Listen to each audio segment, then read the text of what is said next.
Regina, welcome to the Easy Conversations podcast. Thank you for joining me today. I'm really excited to have you on. We've been able to connect. I've gotten a bit of an understanding of your story, but hopefully we can dive into it further.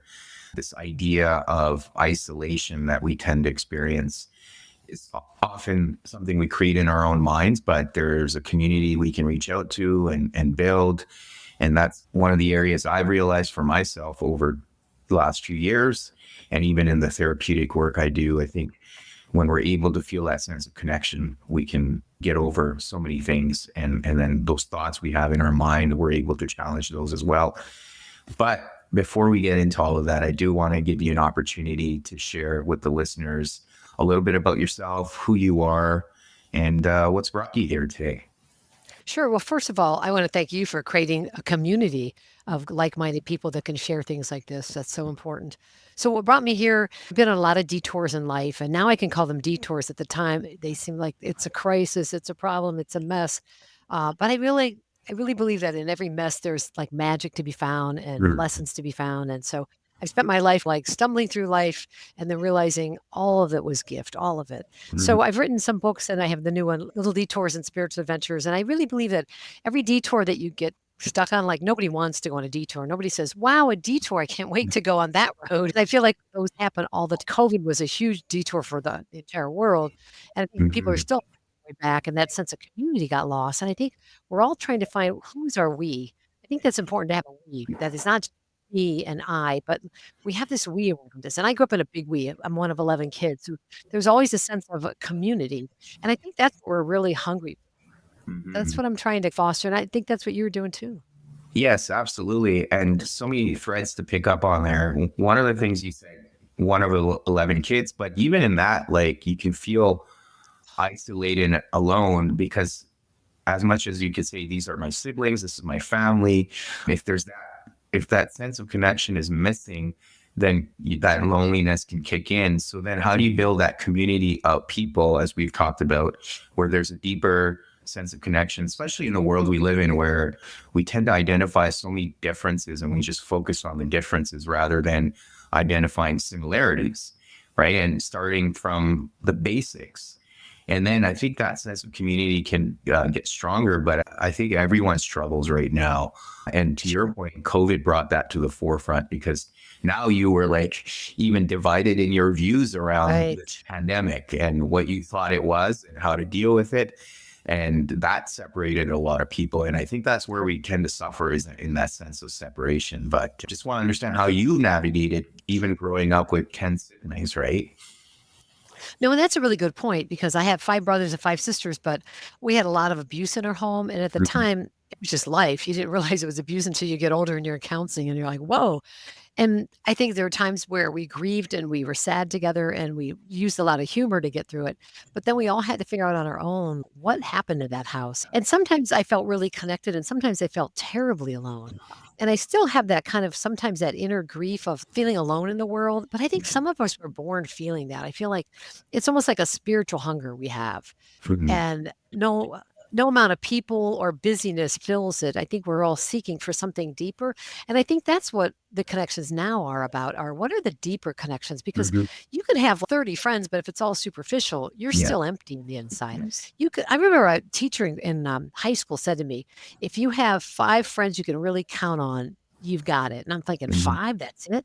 And I realized, wow, this guy really knew his stuff because a lot of us have this battalion of acquaintances and, like, Mhm. business networking people, but who's your 911? Who's your front row friends? And I put them on speed dial on my phone or like the people I can call right away. But you always have to recalculate who those people are. Mhm. And I have a lot of people that I love, but they're not real healthy completely. Mhm. And on some days they're good for me, but other days they might throw me under the bus. So like, Yeah. and I realize, okay, Regina, it's up to you to choose the right people for the right issue going on in your life. And I think sometimes we have to triage what that is. If your husband just left you or your child just got diagnosed with cancer or you just lost your job, you might not call your sister or your mom or whatever. You have to pause and go, okay, who are the best people in my life for this, for what I'm Mhm. going through right now? And Mhm. it might be some professionals because maybe nobody in your life knows how to deal with that.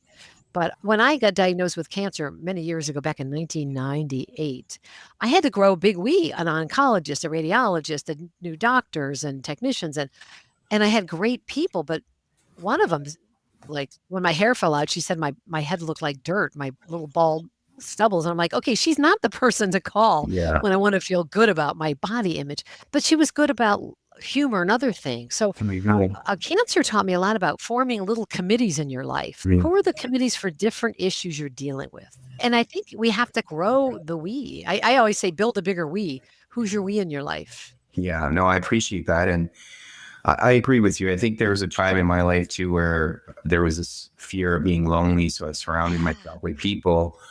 But to your point, it was very superficial, right? And even right now, I have, I guess, the benefit of experience. So when I see other people, I have this fear of being alone. And yeah, I tend to challenge them. I ask them, okay, is it loneliness versus being alone? And there's a very big distinction right, there because you can choose to be alone, be in solitude, and to your point, connect with right, yourself. And whether or not you believe in a higher power, you can find those connections in those moments. But that loneliness piece, you can be surrounded by 50 people and still feel right. lonely because you're not being your authentic self. You're trying to fit in, you're putting on a mask, you're not being true to yourself. And I think what I'm hearing from you too is being able to find those opportunities and people where you can be your true authentic self. And there's Right. different realms, right? Like friends Yeah. who I have a friend who I call when I'm looking for true, honest feedback Right. on Yeah, really deep stuff, right? Where I can just sure. lay it all open, right? And then there's others where I would seek professional advice from. It's just knowing who your people are, and that takes time and experience. That is so true because we're not all good at everything. Like, I'm probably not the person to hold your hand and wipe your tissue, your tears. I'm like, okay, here's the action. What do you want to do? Let's take steps. I'm the action person. So I always tell people, like, if you want hand holding, I'm not great at it. I Yeah, can do it, but I'm really good when you want to take action. So I right. know what are my limits. And so I've looked at my friends and assessed, like, really which ones are the best at what I need most. And the Mhm. other ones are friends, but I've also felt that deep loneliness in a crowd. When I go to networking business events, oh man, I just feel lonely and like there's all that, am I good enough? You're comparing your no matter Yeah. how successful you are, we all have that imposter sense of I am not the one that's smart enough or blah blah blah. But what I'm learning is to attract people who are like my friend Terry Pluto goes, they're fountains, they're not drains. So who are the Mhm. fountains in your life? They give off energy and love Mhm. and light. And we all have people who drain us. And not that I'm going to cut them out of my life, but I'm Mhm. not going to call them when I want to start moving into the joy arena. I might call them if I want like a 10-minute pity party, but I sure don't want to dwell on that for too long. Right. So when I had cancer, this is sad to say, but one of my best friends stopped calling me because it Mhm. was too hard for her that I had cancer. And I'm like, "I'm the one with cancer." And I Yeah. realize now it's okay. And it took years to heal things. And then she lost her daughter years later to drugs. And I flew out and I spent time with her. I was in the ICU because I realized she was a deep friend who wasn't able to be there for me then, but I Mhm. can be there for her still. But I've learned that we're not everybody's everything for us. And my hard my struggle with speaking up and asking for help is I tend to sometimes ask the wrong person, like that's not what they're good at. And so Mhm. I've learned to pause before I reach out and say, "What is it you need, Regina? Do you want to cry with somebody? Do you want to go have fun with somebody? Do you want to go on a hike with somebody?" And then Mhm. who in your life is good for that? And if not, and if nobody is, then create that world. I created a book club because I love books and I love people, and I called it the Wild Women Warriors. And I just sent an email to every wild, fun woman I knew because I felt like I needed more fun people. And we Mhm. had 50 people that started showing up, and we had it at a big restaurant, and it was wonderful. And I didn't care what book we read. It was like-minded souls gathering. Mhm. Mhm. Yeah, yeah, for sure. And it's interesting you were able to get to that point, but I'm also curious to understand what that journey was like, right? So you've talked about the childhood, perhaps the Yeah. trauma there, and then you and I have talked about shame that comes from that Oh, trauma, yeah. not feeling good Right. enough. And then you have this experience with cancer where your best friend removes herself. So that shame can be staring Oh, at you in the face, right? And it's, oh, right. here's another opportunity for me to say, I'm not good enough, right? Even going through this. So, how Sure. were you able to navigate all of that? And what did that experience bring to light for you? I felt a deep sense of abandonment when she exited my life, and now I understand it, but I had a lot of abandonment as a child. My mom had 11 children. She Mhm. had probably severe depression, which we didn't know it was called back then, but she would sit and stare for hours while kids were running around, Yeah. chaos. My dad ruled with a belt, a lot of screaming and rage. He was a World War II tail gunner, and I think he had post-traumatic stress, but we didn't know what that was back then. So there was a lot of, you feel like you're alone in this. Like, Mhm. how and it must be me. I must be attracting all this. There must Right. be something wrong with me. So when I finally got into high school, I started drinking, and drinking was my escape hatch. And I Mhm. quit drinking in 1990. I'm sorry, 1981, and found a group of people in recovery that didn't drink and found a new sense of being in the world. I started going on retreats and get a new sense of God. I had to build a new life. I had a Yeah. boogeyman God I grew up with that was fearful. And even the church can be a wonderful support or can Mhm. be shaming and abandoning. If you're gay and you're in the wrong church that doesn't welcome gay people, find your fit. And Yeah. you might have to, like I said, create it.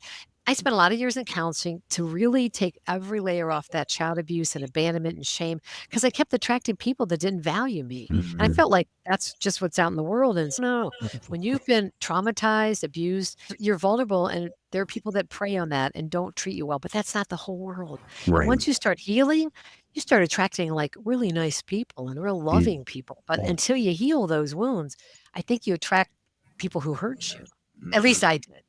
Yeah. Yeah, and in the recovery groups I'm a part of, one of the things that was mentioned a while ago was healing. It's a verb and it's ongoing, right? Yeah. We don't say heal, Right. we say healing for a reason, and that's what I'm hearing from you. But what motivated you to seek out that recovery? Because a lot of people don't even know that what that means. Even in today's time when there's so much technological evolution, we can connect with others, we can find our circles or groups. But that at that time, what was recovery like and what brought you to Sure. it? I got sober in 1981 because when I found alcohol in my teens in high school, it was a great relief. I finally felt like I fit and maybe I was the life of the party. I had an identity like that I liked. But then the more I drank, the more all that pain started coming back. And that's a gift for me. I had a very short drinking life. Like I got sober when I was 25 and I'm 68.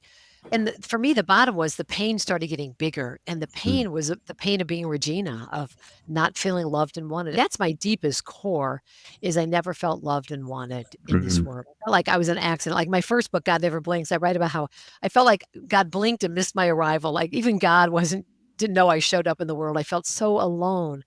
And so when I quit drinking and I found a different way of having a God who loved me, which I'd never had. I got a disciplinarian God. I went on a retreat way back in 1981 at a little retreat house in Parma, Ohio, in Cleveland. Mhm. And there was this beautiful soul. When I went there, he had a hunchback and a kind of a bone disorder. And I thought, oh my God, the hunchback at the retreat house. Like, what am I doing? He was Yeah. the most beautiful soul I'd ever met, Joe Zabricki. And he gave a talk that week on the God who loved him. And I was like, wow, we're allowed to have that kind of God. Yeah. But that's where it changed for me because the disconnect for me was if your own mother doesn't love you, and I didn't feel like she did, who's going to love you?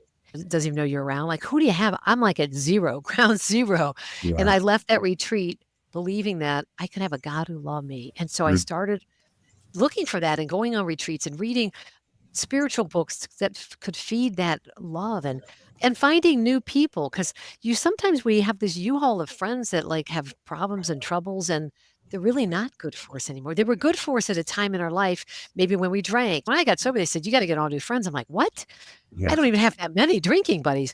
And you know what? I got all new friends. And those Mhm. friends I met in 1981 are still some of my best friends. The Mhm. high school people, the college people, they're long gone. Because Yeah. the only thing we had in common was we were in pain and we drank to get rid of the pain. A Yeah. great way to start a relationship, an ongoing one. Yeah, and sometimes those people can be our biggest teachers too, right? Because they're True. mirroring back to us the healing that needs to take Yeah. place, right? And Everyone's we're a teacher. Everyone. Yeah. absolutely. And what I'm hearing from you is something very interesting because a lot of people have trauma associated with God because of how it was represented to them as Mhm. children or through the church or through the Yeah. religious institutions or people who behaved a certain way in the name of God that can be Yes. very traumatic. But Sure.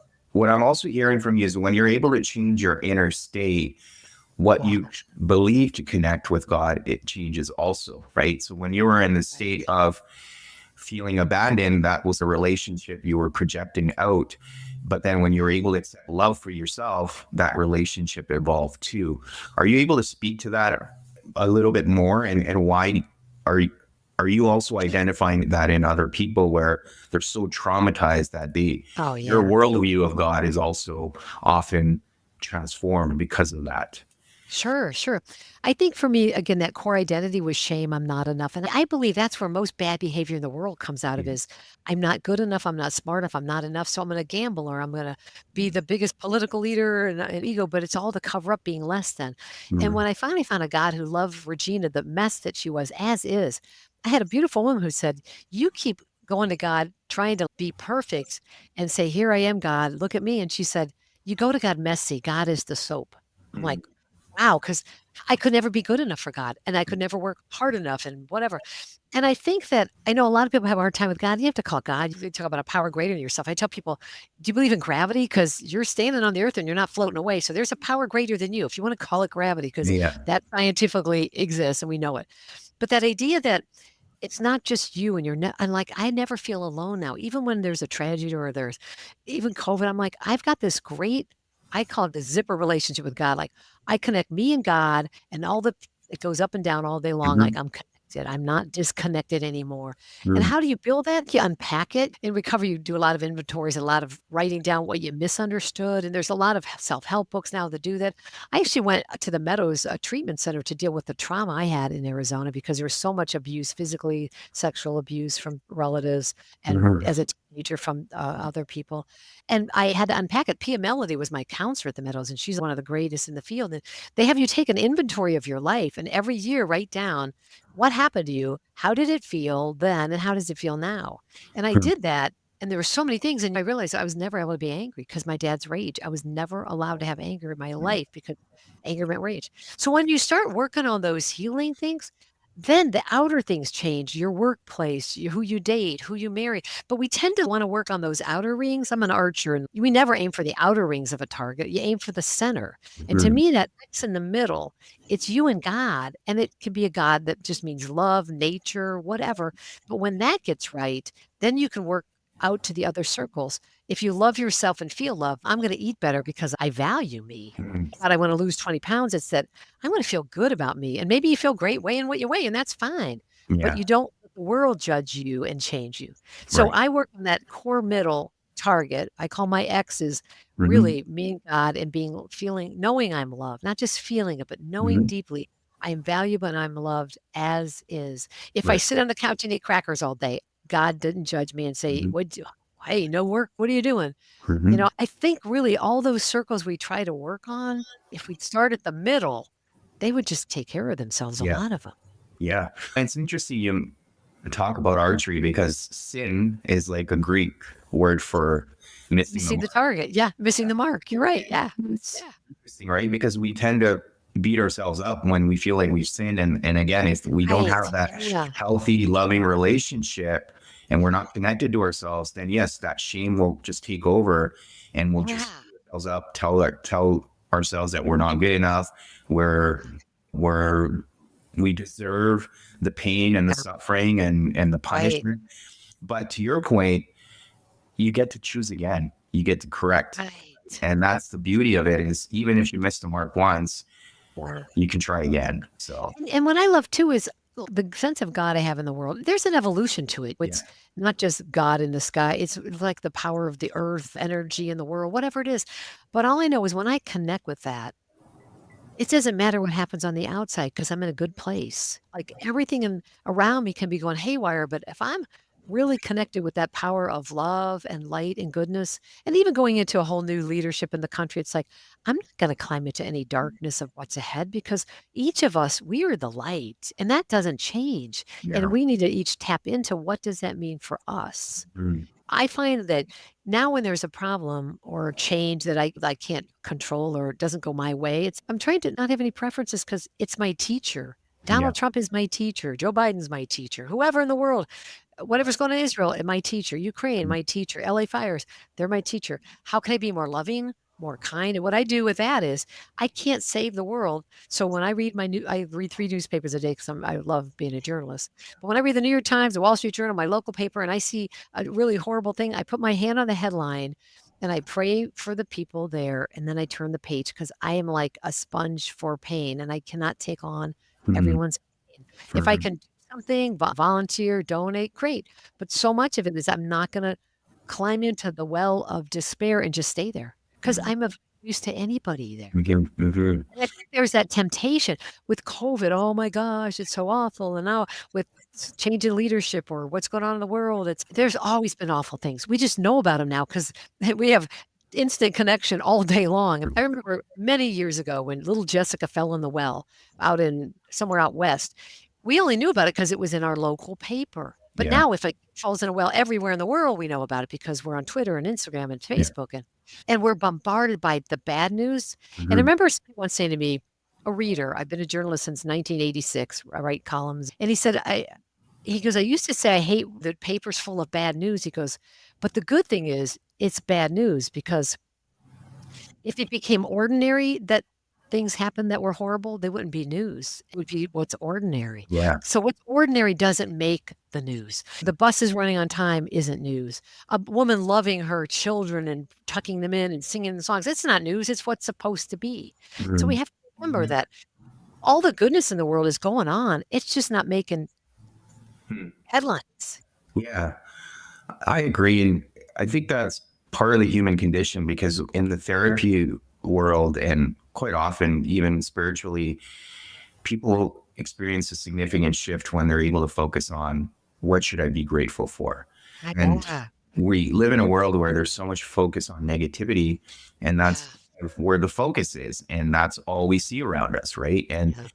when I'm working with clients, and this is something I've experienced on a personal level too, when I'm able to focus on the things I should be grateful for, all the great things that are happening, even the smallest things, then those are the things I start seeing all around me. And we talked about this is our internal state can dictate the world that we observe. And Of it is course. all an observation. And that's where a lot of traditions talk about spirituality and meditation being the observer. So how can you be the observer of positive, right? And Yeah. another thing that I was hearing from you was this layer of acceptance that people struggle with in recovery, right? And that acceptance often comes with being able to accept that we're powerless. Yeah. That's where a lot of shift happens. But so many people I see still resist that, right? They're unable Oh, to sure. experience that higher power or accept their level of Yeah. powerlessness and wanting to control everything. But just that Right. letting Right. go can bring in so much ease. Thing you also experienced, was there resistance when you were going into recovery, or have you seen other people struggle with that as well? Oh, sure. First, I want to talk about what you said about gratitude. To me, it's like a muscle. If you don't build it, you're not going to have it when you need it. Right. So I constantly, cancer gave me the great gift of gratitude. I Mhm. get to grow old. I got cancer at 41 and I'm 68, and bring on the wrinkles, bring on the gray hair because I'm here. I'm Mhm. so grateful to be alive. When people mourn, oh my God, I'm turning 50, I'm turning 60, I'm like, wow, good for you. Because Mhm. I had 3 aunts who didn't get there. They died of breast cancer in their 40s. Mhm. Okay. So I work on gratitude every day before I get out of bed. The first thing I do is thank you for another day of life. Mhm. Those are my words. Thank you for another day of life. And at the end of the day, thank you for this day of life. I don't care what was in the bookends of it. I got to live it. I got to be here. And the other thing you talked about acceptance. I used to feel like acceptance was okay, I'll accept it like I some crappy thing I've got to accept. It's acceptance means to really love life on life's terms. And okay, if I can't change that, then I acceptance means well, how is this for me? It's not happening to me. One, it's just happening. If it rains on your wedding day, it's just rain. It's weather. It didn't punish you because it doesn't like who you're marrying. But I think we personalize Yeah. bad things or even label them bad. It's funny. I live in Cleveland. And people say, Alex, we're going to have bad weather. I'm like, no, we're just having weather. Yeah. It's just weather. I love the snow. I'm out there making snow angels. Other people are like, it's bad weather. But we do that with everything in our life. We put things in little boxes. This is bad. This is good. maybe it's just life. My friend Sherry says, life just got lifey. Like it Yeah. just got messy, but it's just still good. Talked about that powerlessness.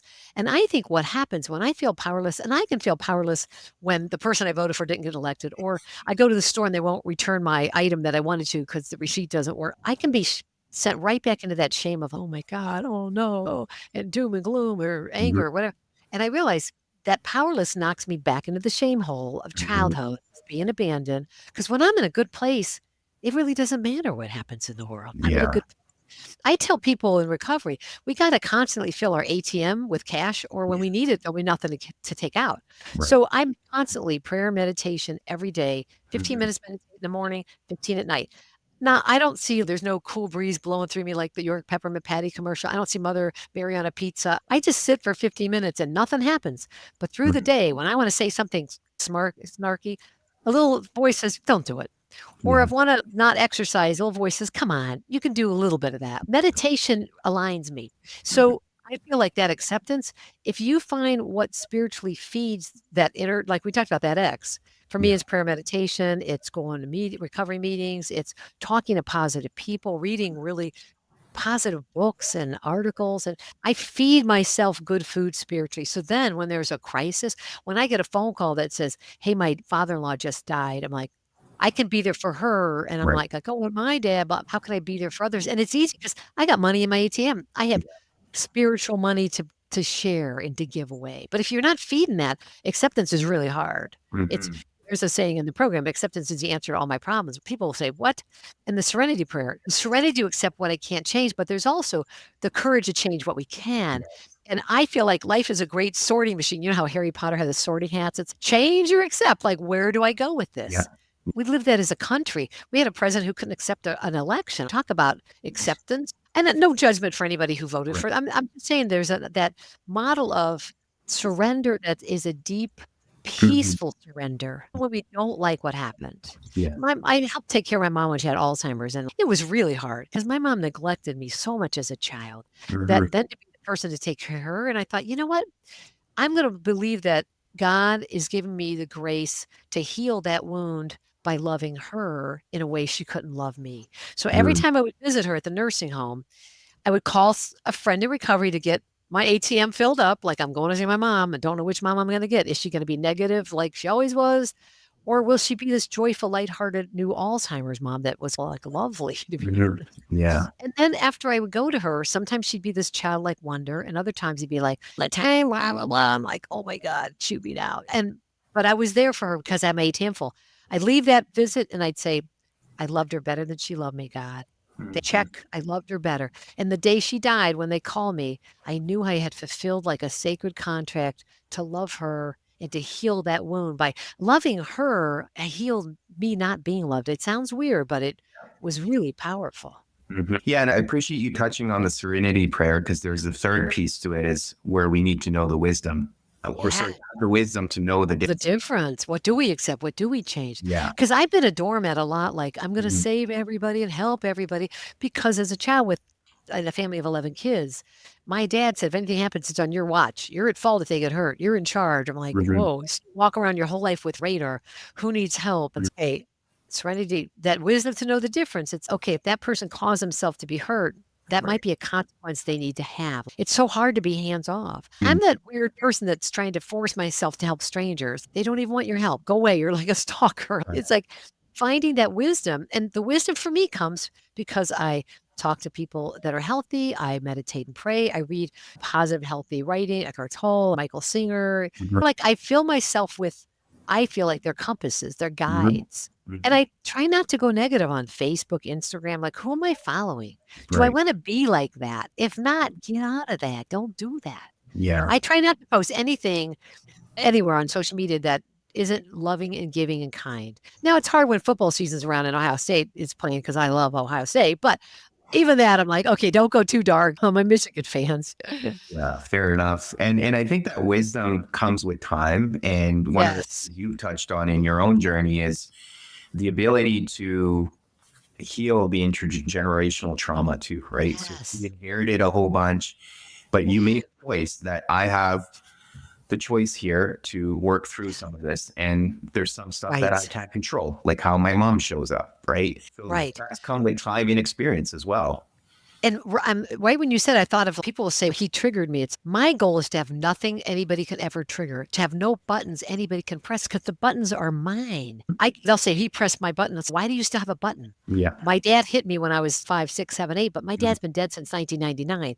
My head is telling me the messages now, not my dad. I Yeah. want to get rid of that button that says I'm not enough or I deserve to be hit. And Mhm. I feel like so many of what I hear in the world is, I was so triggered. I think that's so important because you only know what you know. And I think now that we've had Oprah in the world, we've had Wayne Dyer, we've had all these gurus of self-help. Now it's up to us. There's so many tools that your parents didn't have, my parents didn't have, but Mhm. we have. And Yes. it's up to us to pick them up. And go to any bookstore, there's so many books or there's so many recovery kind of meetings and support and retreats.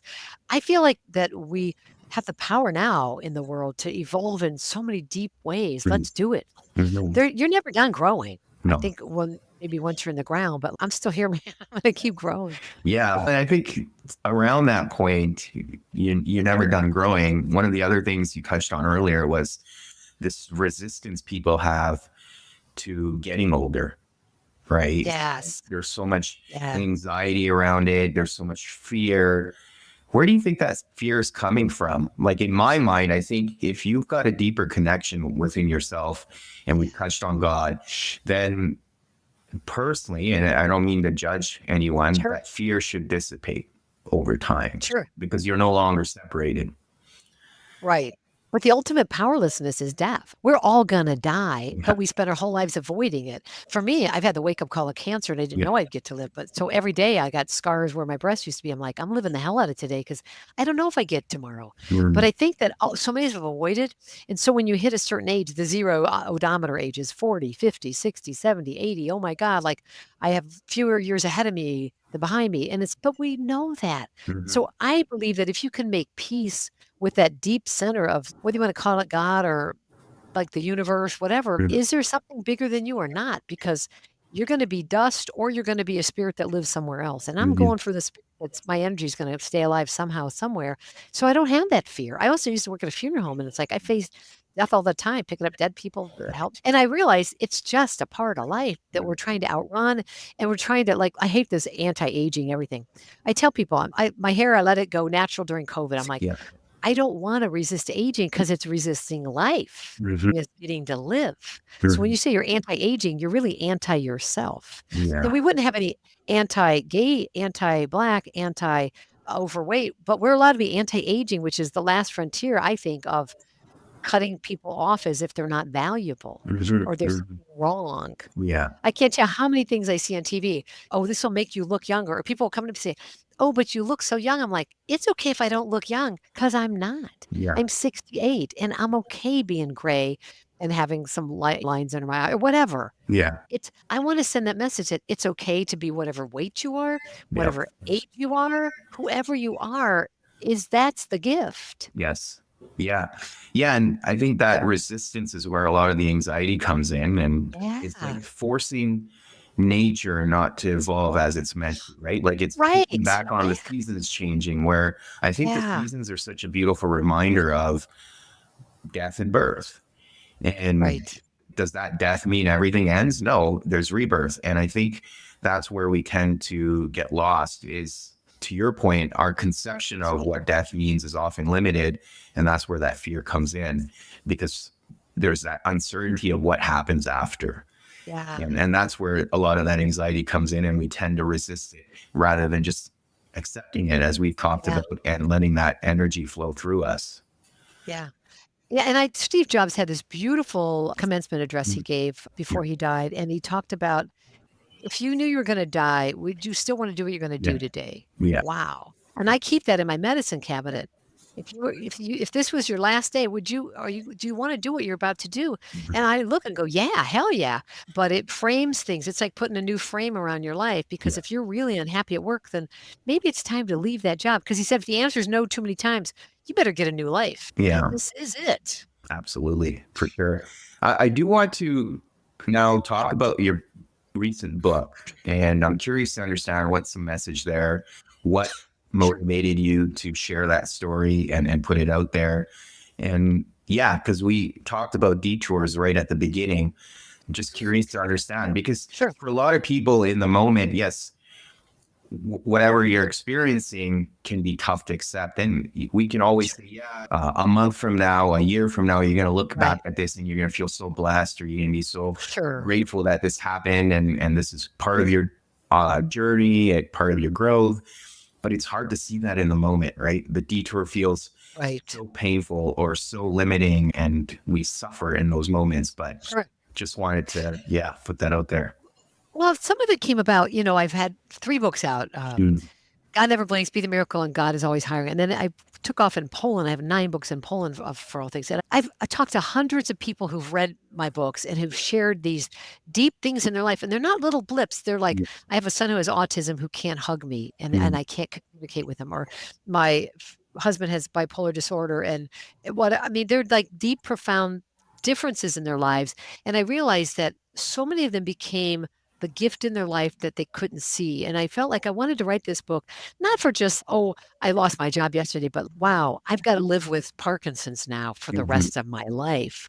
Or I have to learn how to figure out this disability my child has that they don't have a map for. Like right, maybe he's the only one with. And so I felt like I heard from so many people coming to my book signings that I wanted to like, how do I help them? So mhm, my new book, Little Detours and Spiritual Adventures, I share other people's detours. A woman, Yvonne Pointer, whose daughter was raped and murdered at age 14. And I share that because I've never had that happen. I don't mhm, know if I could ever recover from that. But mhm, you know what? She lives every day with that and has a deeper faith and a grace of power in the world that, like, wow. And I feel people have not just little blips, but powerful experiences that are like such a map for us. When our map runs out, they've got the next section. And I wrote this because through COVID, I felt like there was so much loss. A good friend of mine lost his daughter. She was a nurse who died helping people. Wow, the grief and like, how do you go through that? So I felt like this book was a way to reboot. Like I took a kind of a break from writing books in the US when my daughter had 3 kids and I wanted to be there because yeah, I don't know if I'm going to be here down the road. right, But then if it was like time, I felt like people needed that almost like to gather in like, all right, what have we all collectively learned here? And can we share that? So my first lesson really is about what's your lottery ticket in life? Not just a detour, but my lottery ticket was I got cancer and forever, the rest of my life, I'm going to be a beacon of hope for people with mhm, cancer. yeah, Going bald, I can give you tips. If yeah, you're going through chemo, I can help you. And maybe your ticket is something else. yeah, Autism isn't my ticket, but I have people that I love who have a child with autism, and that's the way they can be of service in the world so that it becomes bigger than you. When I mhm, lost my hair to cancer, it was so hard to be yeah, bald. So I created a wig salon that with free wigs in town. yeah, Thousands of women have gotten free wigs because I had a shitty experience being bald. Wow. mhm, What's your crappy experience? How do you turn it around and become that gift like Yvonne Pointer who lost her daughter? mhm, She's now the person, if you've had a violent thing in your life, she can help walk you through it. I yeah, can't walk you through that, but she can. yeah, So I wrote this book to remind people that it's not just about you getting through it. mhm, It's then how can you be that gift for the world? right, yeah, yeah, that's beautiful. And as you're touching on that, I think about again whether people believe it in or not, the karmic agreements we make when we come into this world. Yes. And Yeah. I think there's another aspect there because a lot of these experiences you're talking about with other people, sometimes it's related to a child, a parent, a friend, a loved one, but we're all here on our individual journey. And sometimes that serenity prayer can be powerful, or however you want to let go, Right. recognizing that you're still on your individual path. And yes, there's going to be Right. all these opportunities and detours where other people are connected. And this is something I've been playing with in my head too, because there's stuff that's coming up in my life where I feel like how much of it is mine to take and how much do I let go and Right. surrender to the fact that everyone Sure. else is also on their individual journey and I can only Yeah. do so much, but I have to focus on mine. Otherwise, I'll be part of theirs. Right. And that Right. mesh Right. comes in, and we talk about that Yeah. in recovery circles too. But how can you separate yourself from that and just surrender? And I think that's part of the journey as well. Sure. Well, I love what you talked about the karmic agreements. And there's a wonderful writer, Jill Bolt Taylor, who talks about the whole brain living. And Mhm. what I love about her work is that she had a brother who had schizophrenia. So she dedicated her life to studying the brain. I think, wow, I can't imagine how hard it was growing up with a brother who had that kind of a mental issue to deal with. And yet, there might have been a karmic agreement of we're going to pair these two people. So Mhm. she experiences this so deeply that she's going to go out into the world and be this amazing, great gift. Really. That's how I see it and Yeah. frame it. And when you talked about the enmeshment, I've been doing this sound bathing where you're with singing bowls. Going to this session this woman has, and I love it. There's something about that energy flowing through you. I don't know what it is. For me, I've tried other things, but wow, it's just gorgeous. But at the end of every session, it's like an 8-part series I'm going to. She says, "Okay, and now we're gonna cut any energy entanglements that we might have had in this room," because there's 12 people. Mhm. And she actually walks through each kind of chakra aligned, within you, and she'll say, "Okay, we're letting go of any entanglements," and she almost like little miniature pretend scissors letting it go, and I realized so many times we're entangled with the energy of people Mhm. around us that when they leave, we feel like they threw up on us energetically. Oh, I still feel like all that anger or sadness or whatever. So I think it's really important that to be able to be helpful, but then to know like energetically now, I'm taking my energy and I'm releasing your energy and Mhm. finding ways to like kind of daily do that. Like we brush our teeth every day to get rid of the whatever's on it, to energetically say, and now I release all the troubles of the world to Mhm. the universe, to whatever, and bring back my peace. Because if not, I have so many friends who are dreading the next 4 years. Oh my God, oh my God, oh my God. I'm like, how do you live that way? Like, why would you give up 4 years of joy and serenity and happiness when it hasn't even happened yet? And what I'm hearing there is being very intentional, right? And Yes, yes, say, but just simplifying it, right? Just waking up every morning and saying, okay, what do I need to do today? And how can I set yes, attention to live yes. to the best of my capabilities? And Right. it's easy to say, don't get too lost on what's going to happen in a month or a year Sure, from now. sure. But that's part of the experience and the journey. Right. How can you be intentional with how you live Yeah, every day? And then again, based on where your intention is, what you're paying attention to, your right. reality also shifts and changes. Yeah. When I had cancer, the hardest part with chemo was really hard. I mean, I was sick every time, deeply sick, lost. I looked like a refugee. I lost all my hair, my weight. And I remember as soon as I started to feel better, I'd have to get another chemo treatment. I'd be like, I'm dreading it. And I said, Regina, I did like blinders on a horse. I said, you were not looking at the last chemo treatment and you're not looking at the next one. You're going to live the hell out of today. And I would say the day a lot. I'd say like today is Sunday, January 19th, and Yeah. you're only living today. And Mhm. that got me through cancer because I didn't then dread the next chemo and I didn't like, oh, this one will be this. I'm like, I'm going to stay in today. And Mhm. all these years later, I still like when there's something that feels like I don't want it, I'm like, Regina, and I put the blinders up like a horse because a horse to stay focused. That's why they put the blinders. You're not going right. You're going not going left. You're on the path in front of you. Yeah. You want to be in now. No tomorrow, no yesterday. And that's what all the Zen leaders talk about is be here now. Mhm. My friend says, put your feet like right where your feet are is where you are. Yeah. And that's the only difference you can make is Mhm. right here. And Michael Singer has this great thing. He talks about the highest thing you can do is to serve the moment in front of you in the highest way possible. That's your mission in life, to serve the moment in front of you in the highest way possible. So that moment's better because it passed before you. I read that every single day. It's in my calendar. That's my compass point is to serve the moment in front of me. Because sometimes we're on our way somewhere thinking that's where we're supposed to serve. Mhm. And then we're nasty to the driver in front of them. No, that's where you're supposed to be of service Yeah. to, right Yeah. there. For sure. Yeah, that is very profound. And I agree. I think we lose sight of that. And yeah, we could be Yeah. driving somewhere where I'm just thinking about myself. If I'm going to facilitate one of the groups I'm a part of, and on the drive, I'm just blowing by and pissing people off or just being jerk. Right, right. What's the point? Yeah. Yeah. To try to stay in, and it's not perfect. I'm messy. And I tell people it's a moving target. I'm not always my best self, and I'm the best I can be that day. Yeah. And some days it's a friggin' mess, but it's the best I could do with what I had that day. Yeah. Yeah. And you're going to miss the mark, like we talked about. Yeah. Totally. I Okay. love that. And in archery, every arrow, you let go of the last arrow. You don't think about that last arrow that whatever where it went. It's always what's the next arrow? Stay in the arrow you're in, not the one you just shot. And you get to adjust from the last one, right? Knowing. Yeah. Yeah. Yeah. I always study where my target is. Okay. That was to the right up. Do I need to adjust my sight? Do I need to adjust my stance? I don't blame the bow or the arrow. I'm the one Yeah. doing it. Yeah. Absolutely. No, I appreciate all of that, Regina. Thank you so much again for coming on here, sharing your Oh, story thank you. and all the wisdom you shared. But for listeners that want to learn more about your work, find your books, what are some ways they can do that? Sure. I have a website, reginabrett.com, and it's like a guy's name, Brett, B-R-E-T, reginabrett.com. And there you can I have a Sunday newsletter, comes every Sunday free in your email. And I pick like a lesson of the week to give people a little something for the week. I also created a new thing on Substack, Little Detours with Regina Brett. And then once a week at least, I put something inspirational out there. Again, it's free. If you want to subscribe, that's fine. I write for the Cleveland Jewish News once a week, which I love. So all that's my portal is reginabrett.com.